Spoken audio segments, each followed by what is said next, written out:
semanas atrás. Y además es que es de una referencia constante, porque bueno, sabe mucho de trabajo y sabe mucho de leyes laborales. Y Oscar Cuartango, que está acá con nosotros, ¿qué nos espera con esta llegada del Fondo Monetario en materia de nosotros, los trabajadores? Bueno, lo que va a pasar es un poco una profundización de lo que el gobierno ya venía haciendo. Es decir, las políticas de ajuste se van a profundizar. Fíjate que la tan mentada reforma laboral, por un lado habla de regularización del trabajo no registrado, enunciado que no podemos desestimar, es decir, así planteado todos tenemos que coincidir en la necesidad de ese objetivo. El tema es cómo, cuándo y a costa de quién. Va a ser una regularización del trabajo no registrado a costa de los trabajadores. Así es. Se les va a condonar la deuda a los empleadores, cosa que coincido yo que también es una medida necesaria para estimular la regularización, pero como contrapartida a los trabajadores tendría que reconocérsele todo el tiempo trabajado en esa situación irregular a todos los efectos legales, tanto previsionales como laborales. Y solo se le van a reconocer 5 años, es decir, 60 meses, y tomando como base el básico de convenio, es decir, no tomando como base lo que a él le hubiera correspondido de acuerdo a su categoría en función de su situación de revista, ¿verdad? Por otro lado también, con respecto a los empleadores, habría que tomar algunos recaudos para evitar avivadas que ya son clásicas e históricas. Por ejemplo, que regularicen a un trabajador, que sean eximidos del pago de la deuda de la seguridad social que acumularon, que es cuantiosa, y transcurridos 3 o 4 meses lo despidan. Yo pondría como un requisito que yo lo condono en la medida en que tenga al trabajador en relación de dependencia un lapso de tiempo igual al que le fue condonado. Ajá. De lo contrario, o algún recaudo de ese tipo para evitar ese tipo de maniobra. Además, he visto que una de las disposiciones es que los trabajadores en blanco van a tener que pagar su propio fondo de despido. Su propio fondo de despido. Sí, ese es un tema que inclusive se da de bruces con la garantía constitucional de protección contra el despido arbitrario. El artículo 14 bis de la Constitución establece 2 modalidades. Con respecto al empleo público, la estabilidad en el empleo. Es decir, un empleado público de planta permanente solo puede ser despedido con un sumario y una causa que lo justifique. Por haber incurrido en algún acto de inconducta o de incumplimiento de los deberes laborales, ¿verdad? En tanto que el trabajador del sector privado está protegido contra el despido arbitrario, no tiene lo que se llama la estabilidad perfecta, sino que tiene una estabilidad imperfecta que puede ser vulnerada contra el pago de una indemnización. Esa indemnización, que tiene una trayectoria histórica, es anterior al artículo 14 bis. Había una ley, la 11729, que modifica el Código Civil, establecía la indemnización para los empleados de comercio únicamente, y Perón en el 44, mediante un decreto, la hace extensiva a todo el universo laboral. Es decir, revoluciona el mundo del trabajo, ¿no? Bueno, ahora parece que queremos revolucionarlo, involucionarlo. Esto es unas consideraciones generales con respecto al trabajo no registrado. Es decir, coincidimos en el enunciado, pero no en la forma de implementación. Yo creo que los legisladores tienen que tener mucho cuidado con esto, porque de lo contrario va a ser un festival. De la misma manera, se implementa un régimen de pasantías. Sí. Que los estudiantes de últimos años de cualquier carrera puedan hacer prácticas laborales, parece razonable, lógico, y hasta podría llevar a una inclusión laboral posterior a la terminación de su carrera. También así enunciado suena bien, pero nosotros, con nuestra experiencia en este país, con lo que pasó en los 90 y con lo que apunta esta gente que ya pretendió subsidiar empleos en McDonald's, que fueron declarados ilegales por la justicia, porque McDonald's es una empresa que rota permanentemente su personal y rara vez se trabaja más de 3 o 4 meses en ella. Si se utilizan las benditas pasantías para trabajadores que no tienen actividades vinculadas con sus estudios, que no están debidamente monitoreadas por un tutor educativo, que no tiene participación adecuada de los sectores gremiales, va a ser una forma de precarización y de evasión de las cargas de la seguridad social. Es decir, ya vimos en otras instancias de políticas neoliberales en nuestro país que había estudiantes de ciencia económica trabajando como repositores de góndola en los supermercados. ¿Ah? Bueno, es una experiencia que ya la pasamos. Si la pasantía fuera vinculada con lo que el estudiante está en ese momento estudiando, a mí me parece perfecto que una estudiante de una tecnicatura de enfermería en el último año se la envíe a hacer una práctica a una clínica, no a una verdulería, y que en esa clínica ella vaya aprendiendo en la práctica lo que estuvo estudiando en la teoría, que sea remunerada también. Claro. En una forma adecuada a lo que marca el convenio, en función de la jornada reducida que practica, y también que esa jornada sea monitoreada por un tutor que la guíe en el aprendizaje de la práctica, y por otro lado también que haya un compromiso mínimo de inserción laboral de algún porcentaje que se tendrá que discutir de los practicantes que tenga el establecimiento, porque si no, yo tengo una clínica donde preciso 50 enfermeras, pongo 50 practicantes, o pongo 40 y pongo 10 con experiencia para dirigir a los mismos.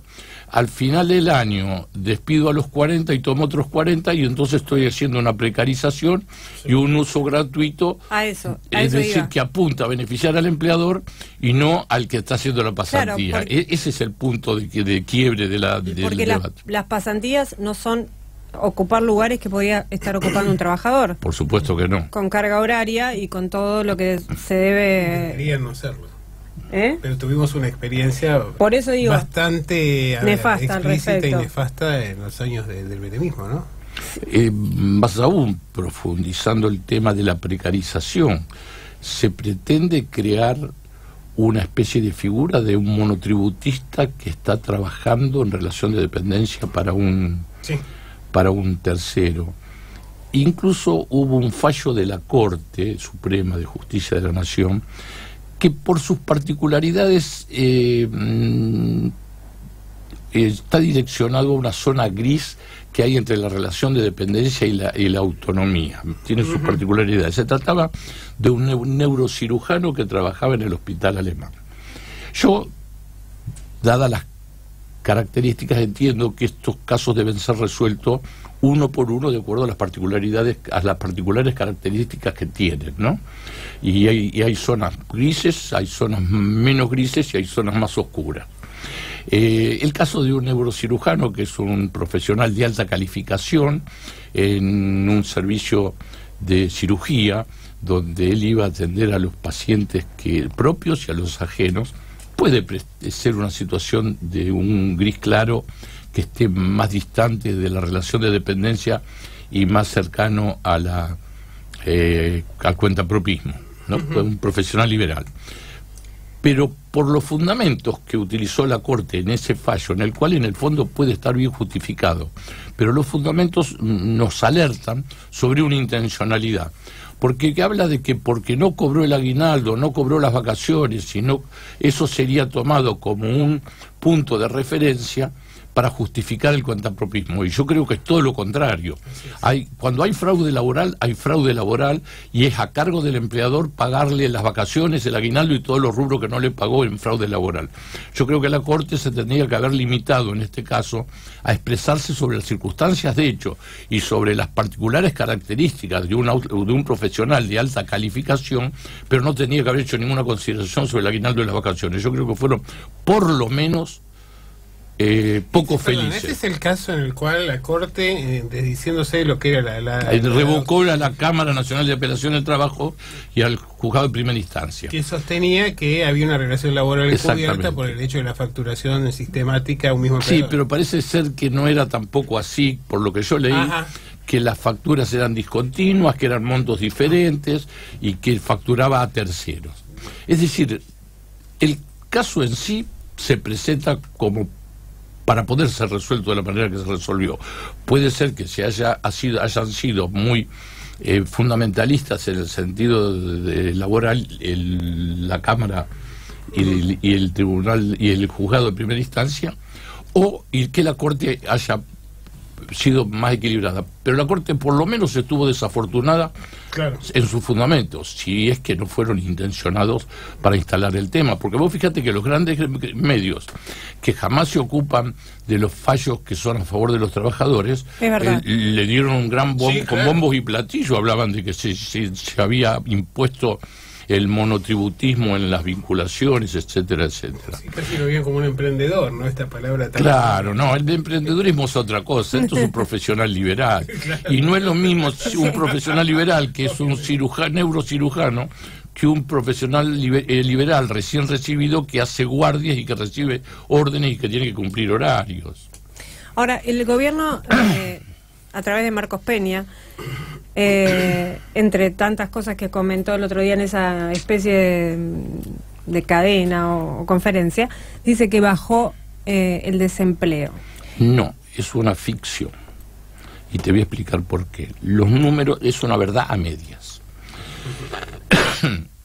En la FIP y en el ANSES se registraron numerosos monotributistas. Algunos estimulados porque el monotributo social se le elevó el piso, sí, y entonces se permitió incorporar, sí, a mayor cantidad de monotributistas, un universo más abarcativo, y por otro lado también porque hay fraude laboral. Fraude laboral que hacen algunas empresas privadas, la provincia de Buenos Aires, la Nación, que contrata personal a través de universidades, o en el caso también a través de ACARA, por ejemplo, en el caso de Nación, y a través del registro, en el registro de la propiedad, a través del colegio escribano, sin vincularlos en relación de dependencia con la provincia, aunque cumple tareas propias de un empleado público provincial, y los hacen facturar como monotributista. Eso es fraude laboral.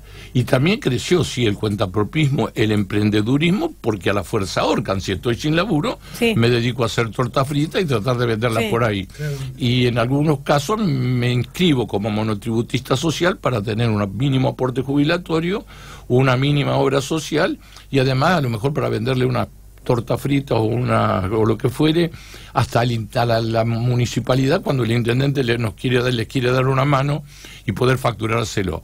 Pero de ahí a que realmente la gente en relación de dependencia haya crecido es una falacia. Y la prueba de ello es que todos los días recibimos conflictos, problemas de trabajadores de distintas empresas que cierran o que reducen su personal. Tenés el caso, sin ir más lejos, de Carrefour, sí, con el procedimiento preventivo de crisis bastante cuestionable desde el punto de vista del Estado Nacional, ¿verdad? Tendría que haber tomado otro tipo de recaudos. El procedimiento preventivo de crisis es un procedimiento excepcional que el Estado debe articular para preservar los puestos de trabajo. Entonces, si yo le doy determinadas franquicias al empleador, como ser que una parte importante del salario esté exenta de cargas de la seguridad social, debe ser que como contrapartida, durante el tiempo que dura eso, se comprometa a no reducir la planta. Este procedimiento preventivo de crisis, todo lo contrario, arranca comenzando con que autoriza 1000 retiros voluntarios. Así es. Claro, los retiros voluntarios ya sabemos. Y retiro voluntario le pueden convenir a unos, sí, pocos que están cerca de o en condiciones de jubilarse, claro, que generalmente no les son aceptados por el empleador, porque dice, no me conviene porque me lo saco encima, claro, a breve plazo, y el resto de los trabajadores son en alguna medida forzados. Dicen, mira, si no te retiras, te despido. Sí. Por estas semanas ha salido del centro de la escena todo el proceso de reunificación o las distintas iniciativas de unidad del peronismo, ¿no? Desplazados por la debacle financiera, el gran martes de mañana, el viernes negro de la semana pasada. Referido a la cuestión sindical, que hemos visto ya algunas declaraciones de dirigentes de la CGT planteando que si hay un veto a la sanción de diputados, a la cuestión de energética y demás. ¿El contexto actual vos pensás que ayuda a un proceso de unidad o por el contrario vamos a encontrar una mayor fragmentación dentro del espacio sindical? Bueno, yo creo que en la medida en que se vayan adoptando medidas más duras va a tender a una reunificación. Por ahí podría reprocharse que no nos une el amor sino el espanto, pero lo que sea en que pro de la unidad. unidad. Se hablaba que el triunvirato estaba estallado y ahora lo vemos. Más o menos se mantiene. Hoy casualmente un sector importante hizo una movilización. La juventud sindical y acompañada por un sector importante dirigencial. Todo lo que haga, lo que venga en favor de la unidad, bienvenido sea. Yo creo claramente que tenemos que ir a una unidad sin exclusiones, olvidarnos de utilizar el término traidores en política con los que fueron compañeros nuestros y que por una u otra razón quedamos embanderados en distintas veredas, y tenemos que ir contra el enemigo o el adversario común, que es el neoliberalismo. Cambiemos Macri. Sí. También se habla ahora de que se va a hacer un recorte. Se habló de tantos recortes en el Estado y seguramente va a haber varios despidos en tanto en Nación como en los tantos ministerios que tienen, porque son un montón de ministerios. 21. Sí, exactamente 21, y el recorte también vendría a Provincia de Buenos Aires. Pero al mismo tiempo vemos que se nombra gente como Macri, que nombró a la fonoaudióloga con sí. Las primeras 60 páginas del boletín oficial eran nuevos nombramientos. Exactamente. La mayoría de arriba de 100.000 pesos. Y nombramientos encubiertos que hay bajo formas de contratación tercerizadas como universidades o con estos organismos, a lo que te estaba haciendo referencia hace unos instantes, ¿verdad? Sí. ¿Y qué hacemos con el anuncio de hace unos meses atrás, donde todos iban a renunciar a los familiares porque no renunció nadie? O renunciaron en un lado y los nombraron en otro. Por otros. Ejemplo, si eran parientes de un ministro nacional, lo pusieron en el gobierno de la ciudad, o algunos supongo que también en la provincia de Buenos Aires. Eso es desempleo, porque hay mucha gente que trabaja en el Estado, que va a trabajar todos los días, mismo en la provincia de Buenos Aires, y se va a quedar sin su trabajo. Entonces, no condice las cifras que muestra, bueno, en realidad no condice ninguna de las cifras que dice el gobierno, tampoco de los índices de pobreza. No, la pobreza se ha acrecentado considerablemente, más aún hay gente que ha descendido hasta de nivel, hay gente que ha quedado por completo excluida del sistema, son indigentes. La clase media está absolutamente destruida, lo que era pymes y el trabajo que daban las pymes quedan afuera, además porque no hay proyectos donde se puedan insertar. Es que las pymes fundamentalmente son las grandes dadoras de mano de obra en nuestro país. Más de un 70% de la mano de obra la dan las pymes, y además las pymes reactivan con poca inversión. Sí. A una pyme, tomemos lo que quieras, pero un empresario le das vos un crédito de 200.000 pesos blando, lo invierte y a lo mejor toma 4 o 5 personas, es decir que el costo de un empleo de un pequeño o mediano empresario es de 50.000 pesos por puesto de trabajo o algo más, pero fíjate. Ahora una multinacional viene y te invierte $200 millones y te toma 200 personas, es decir que la inversión con relación a los puestos de trabajo el costo es de $1 millón claro, por puesto de trabajo. Es decir, necesariamente los grandes dadores de mano de obra son las pymes, y las pymes en su mayoría trabajan para el mercado interno, y el mercado interno está deprimido como consecuencia de la pérdida de poder adquisitivo de los salarios de los trabajadores y de los jubilados, a los cuales en el último ajuste le comieron 10 puntos porcentuales en 6 meses, porque hay 2 ajustes al año, ¿verdad? Sí. O ahora han quedado que van a ser uno trimestral. Entonces peor todavía. El ajuste sobre estos sectores, además, es mayor que el que marca el índice de inflación, suponiendo que el mismo sea auténtico, porque el consumo de ellos recae sobre productos de primera necesidad y sobre medicamentos, en el caso de los jubilados, que han estado muy por encima de la media en el incremento. Y además que le han retirado una cantidad. Y además también las coberturas que le ha retirado el PAMI y las otras obras sociales. Es decir, que las pymes ven un mercado retraído, un consumo a la baja, que impacta necesariamente, porque ellos venden a ese mercado, y que implica una reducción de su producción que genera un círculo vicioso de nuevos despidos o nuevas restricciones a través de suspensiones o de reducción de jornada de trabajo, en fin. Es un círculo vicioso, un círculo perverso. Nosotros tenemos que cuidar el mercado interno. Yo no digo que no haya que cuidar también las inversiones para las grandes obras públicas. Hay que tener un equilibrio entre las dos cosas. Claramente. Pero si se descuida por completo la presencia del Estado en defensa de los puestos de trabajo y se lo deja librado a los avatares del mercado, nos va a ir muy mal, porque es una visión economicista donde el trabajador pasa a ser una variable de ajuste económico, y eso, por lo menos desde una visión social, como es cristiana o peronista o progresista, no puede ser bajo ningún concepto aceptado. Yo creo que tenemos que tener muy claro que la cuestión no es instrumental de que vamos a bajar, le bajaron los aportes a la seguridad social, pero no es un mero mecanismo, es una cuestión ideológica. Están en preferenciar y privilegiar a las grandes las grandes concentraciones económicas en detrimento de las grandes mayorías, sean empresarias, de pequeño y mediano empresario, y de los trabajadores. Se que planchó en un 15% lo que eran las paritarias, y está muy por encima de lo que, digamos, la inflación está muy por encima de los acuerdos que se lograron. Ahora se dice que van a tratar de aplicar una cláusula que no es la gatillo, pero que van a tratar de una reapertura. ¿A cuánto tendría que ser? Porque no, 15% quedamos muy por debajo. Los maestros todavía no cerraron en Provincia de Buenos Aires. Y ya estarían pidiendo alrededor de un 25%. Bueno, pero es que eso es lógico, porque en realidad generalmente se cierra con la inflación del año anterior, ¿no es cierto? El año anterior fue 25%. Sí. Más o menos, 24,9%. La de este año es impredecible, algunos están hablando hasta el 40%.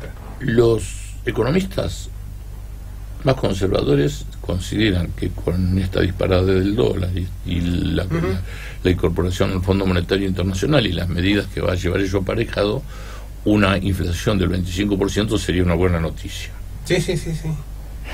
Están hablando de eso entre el 28 y 40, más o menos en ese espectro, teniendo en cuenta justamente la cotización del dólar y por el otro lado la expansión de la masa monetaria, que no es un dato menor, y ya a esta altura hay un 25% de billetes nuevos impresos, lo cual, y no llegamos a la mitad del año. O sea, es una situación muy grave. Panorama complicado. Bueno. Panorama complicado. Bueno, Oscar Cuartango, te agradecemos mucho el haber compartido esta tarde con nosotros y seguramente te vamos a invitar más adelante porque continuará, es como en una película, continuará esto. Después tenemos que ver, a ver, qué se cierra con el Fondo Monetario y qué es lo que nos piden.